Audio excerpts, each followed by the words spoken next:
నువ్వు నా కడుపున పుట్టకపోయినా నా సొంత కొడుకు కన్నా నీ మీదే నా కడుపు తిప్పెక్కువ నాన్నా.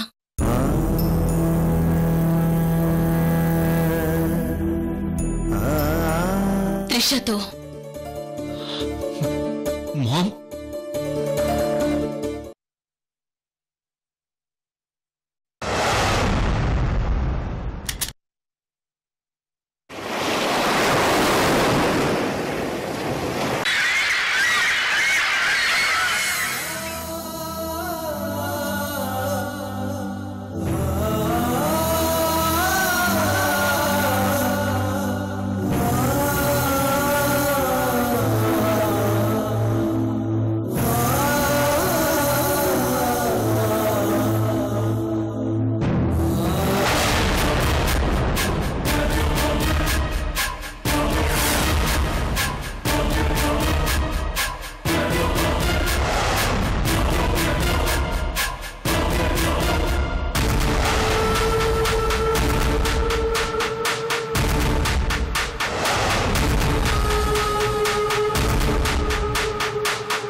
కృష్ణవేణి,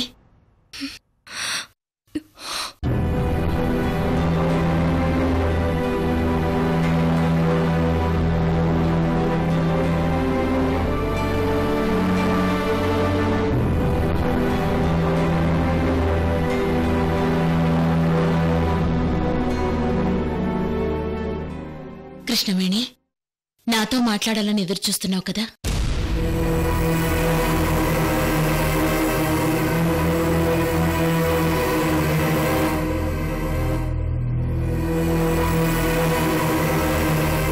మ్యారేజ్ రిసెప్షన్ అయ్యాక ఈ రత్నప్రభాదేవి మొహం కూడా చూపించకుండా దాక్కుని తిరుగుతుంది అని అనుకుంటున్నావు కదా?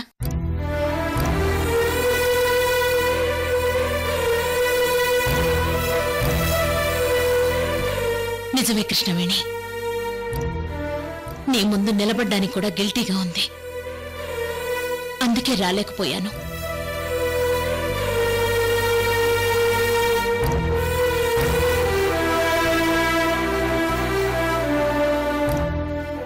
మేడం, నా గురించి నేను ఆలోచిస్తున్నాను. మీ ఇంటి కోడలిగా వస్తానని ఆ రోజు మా మామయ్య కోసం ఆనందంగా ఒప్పుకున్నాను.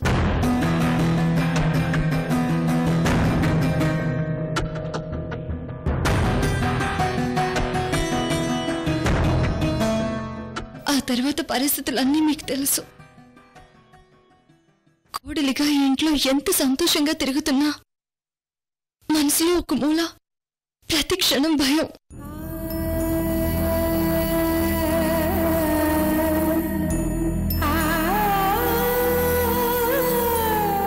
మెట్టిన ఇంట్లో కాలు పెట్టి ఈ ఇంటితో ఎంత అనుబంధం పెంచుకున్నానో అంతకంటే ఎక్కువ అనుబంధం నా పుట్టింటితో పెనవేసుకుపోయింది మేడం.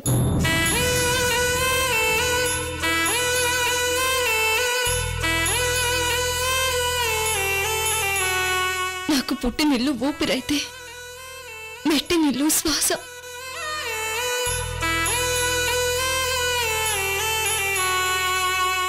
ఈ పెళ్లితో మా మామయ్యకి దూరం అయి నేనెంత నలిగిపోతున్నానో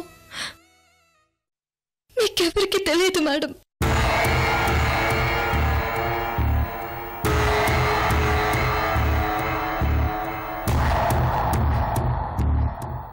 జీవితం అంటే ఎదుటి వాళ్ళకి సంతోషాలు ఇవ్వడం కాదు, సంతోషాన్ని ఎదుటి వాళ్ళతో పంచుకోవడం మేడం.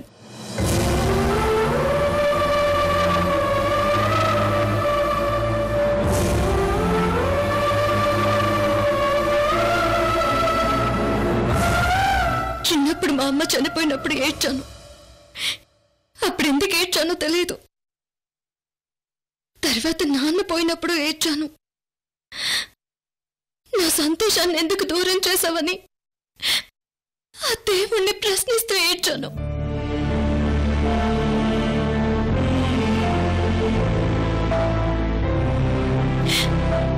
ఇలాంటి ఒడిదుడుకులు, ఇలాంటి ఎడబాట్లు ఎవరికి రాకూడదు మేడం.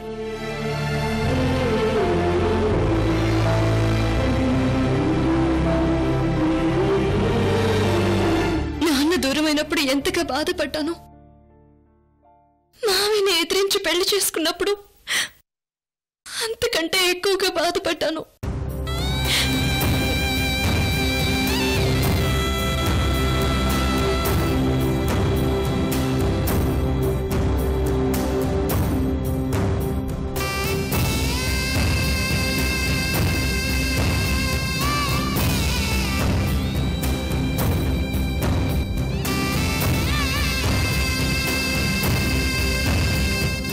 మనసుతో పెనవేసుకుపోయే ప్రతి బంధం చివరికి కన్నీళ్లు మిగిలిస్తుందనిపిస్తోంది.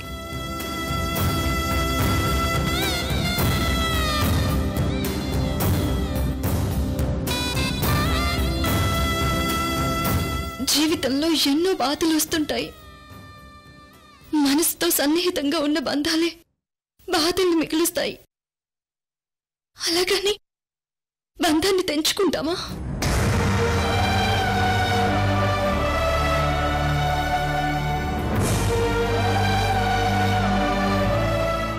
ఒకవేళ తెంచుకుంటే మనల్ని ప్రేమించే వాళ్ళకి మరింత బాధ కలుగజేసిన వాళ్ళమవుతాం. మరింకేం చేయాలి?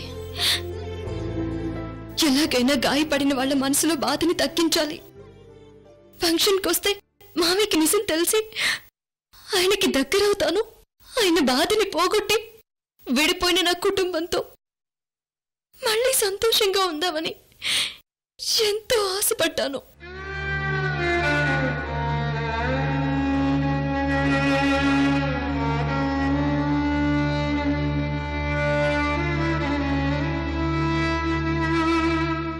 అక్క నా తోడి కోడలు కావాలని కళ్ళు కన్నాను.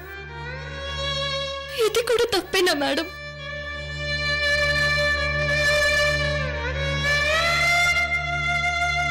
ఈ కళ కూడా నెరవేరుదా మేడం?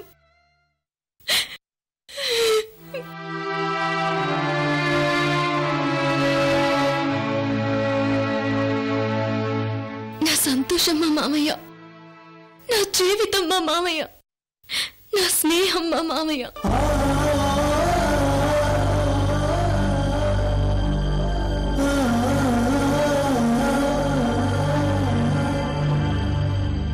కానీ నేనెంత దురదృష్టవంతురాల్ని. దీర్ఘ సుమంగళి భవ అని ఆయన దీవెల్ని అందుకోలేకపోయాను.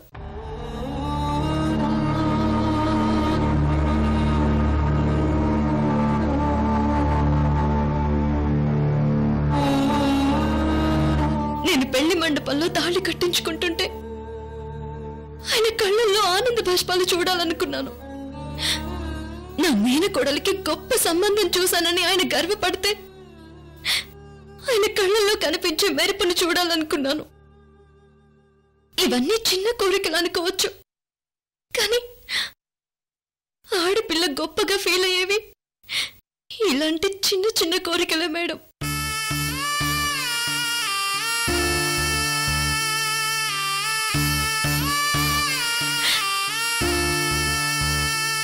వీటన్నింటికి దూరమయ్యాను.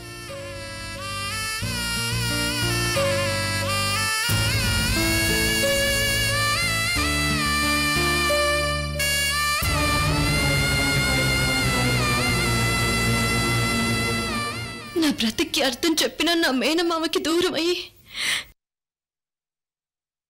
జీవచ్ఛవంలా బ్రతుకుతున్నాను.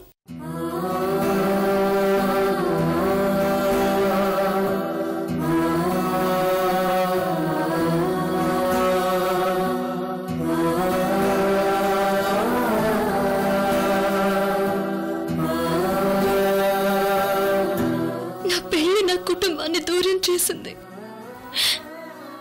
కనీసం ఈ రిసెప్షన్తో అయినా నా కుటుంబం నాకు దగ్గర అవుతుందని 1000 కళ్ళతో ఎదురు చూశాను మేడం. కానీ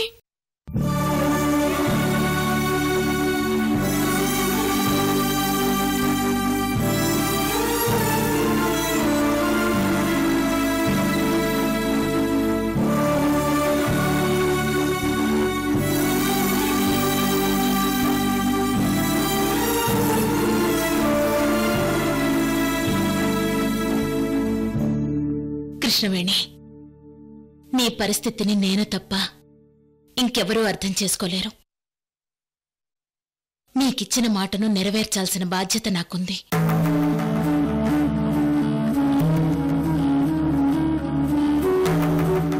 అరవింద్ని బెదిరించి అలివేణిని పెళ్లి చేసుకోమన్నాను.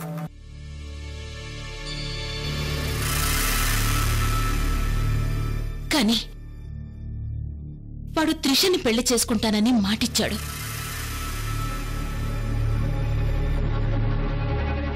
అయినా సరే బలవంతంగా పెళ్లి కొప్పించాను.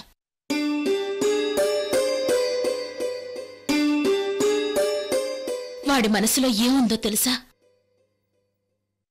అలివేణిని భార్యగా అస్సలు ఊహించుకోలేను అన్నాడు.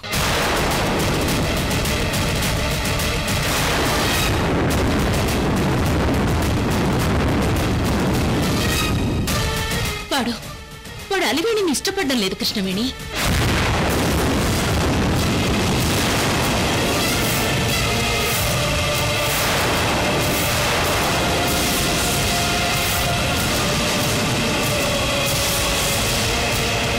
అయినా సరే నా కోసం ఈ అమ్మ మీద గౌరవంతో చేసుకుంటానన్నాడు.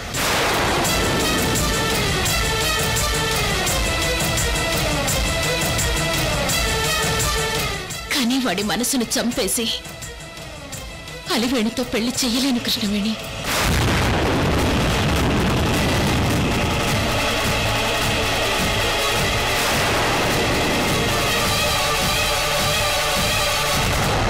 ఒక తల్లిగా వాడి ప్రేమను చంపి ఇష్టం లేని పెళ్లి చేస్తే నా అమ్మతనానికి మచ్చ కృష్ణవేణి.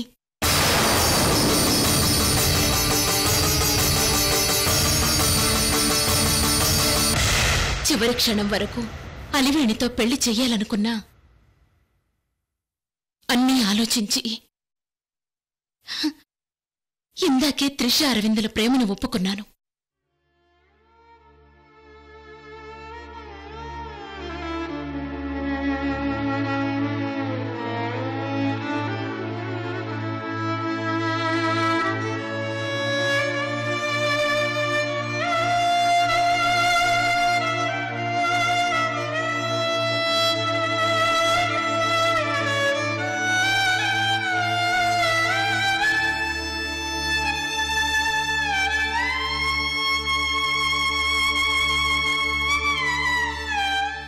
నువ్వు ఇష్టం లేని పెళ్లి చేసుకున్నావని, నీ మేనమామకు దూరమయ్యావని మనసు చంపుకొని బాధపడుతున్నావు.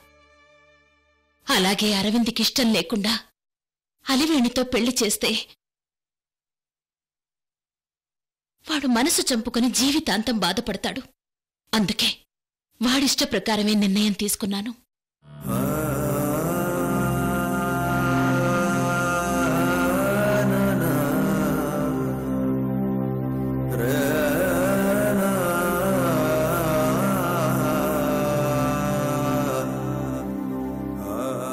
ఈ రత్నప్రభాదేవి జీవితంలో ఎవ్వరి ముందు తలవంచలేదు, ఎవరిని క్షమించమని అడగలేదు. జీవితంలో మొదటిసారి నన్ను క్షమించమని అడుగుతున్నాను.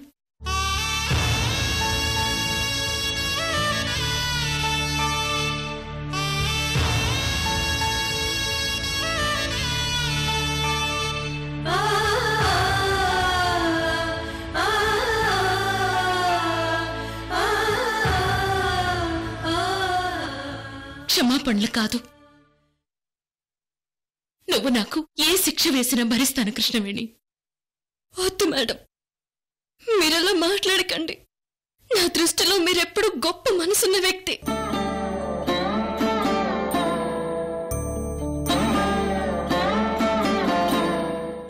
గొప్పవాళ్ళు కన్నీళ్లు పెట్టుకోకూడదు, అది అరిష్టం. నాకే కాదు, మీరెవరికీ క్షమాపణలు చెప్పకండి. చెప్పకండి.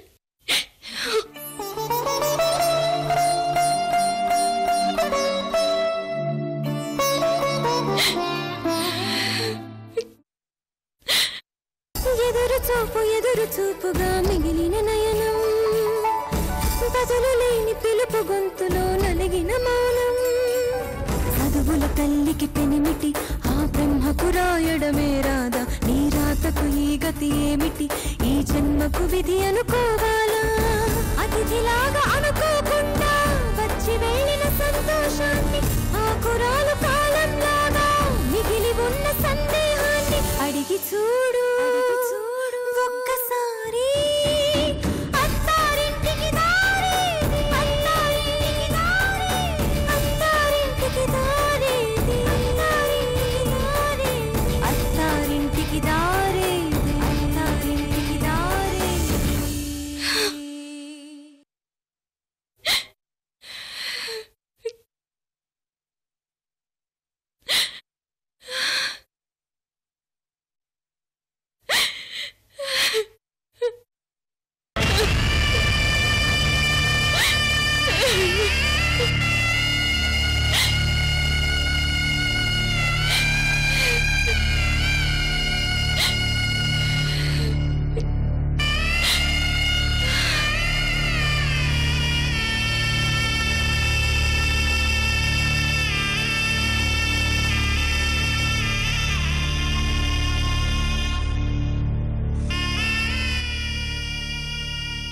కృష్ణవేణి,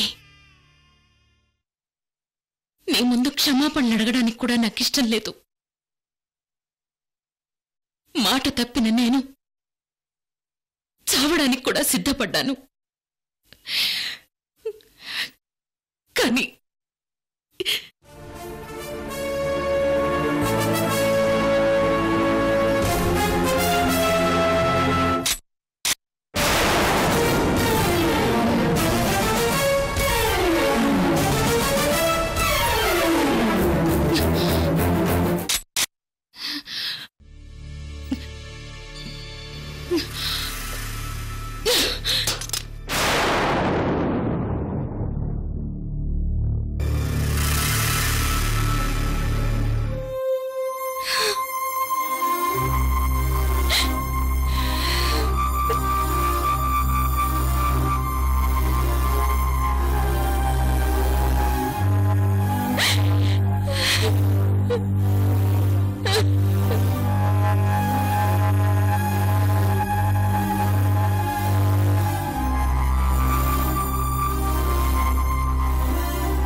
ఈ ఒప్పందంలో తేడా వస్తే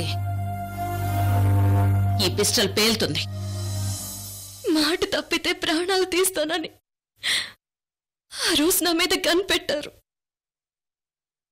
ఈ రోజు మీరు మాట తప్పితే ప్రాణాలైనా తీసుకుంటారని తెలుసు మేడం.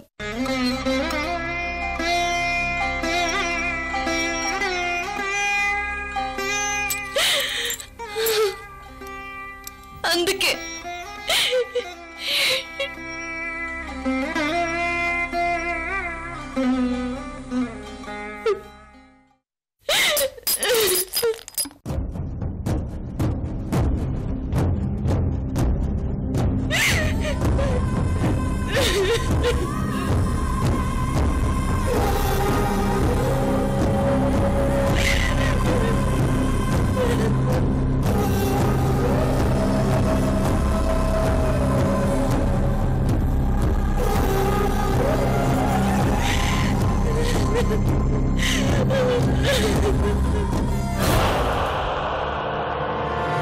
నేను ఇంకెవరి కోసం బ్రతకాలి?